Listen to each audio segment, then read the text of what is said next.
Nako, wala palang lulusutan si VP Sara pag nagkataon. Maaaring totoo nga yung sinasabi ng tagapagsalita ng prosecution panel diyan sa House of Representatives. Baka ligtas man ika si VP Sara sa impeachment, pwede pa rin siyang kasuhan ng plunder, malversation of funds, bribery. Saan yun?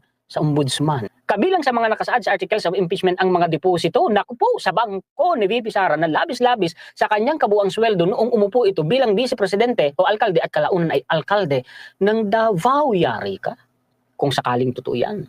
Binanggit sa reklamo ng Statement of Assets and Liabilities Network or SAL ni VP Duterte mula 2007 hanggang 2012, 2016 at 2017, ang kanyang net worth ay tumaas mula 13.88 million pesos noong 2007 hanggang 22.12 million pesos noong 2012. Ba? Yan bang sabi nilang simpleng pamilya lang sila? Sabi ni former president, wala silang pera. Mukhang taliwas Noong 2017 naman, ito ay dumubli sa 44.83 million pesos. Lumaki.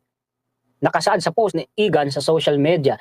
Nakasaad din sa impeachment complaint ang di umano yung mga transaksyon na umabot sa 2 billion pesos. Naku, laki.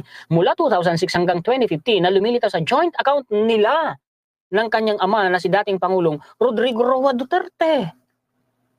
Di ba't ganyan din ang sinasabi ni Trillanes? Totoo kaya yan?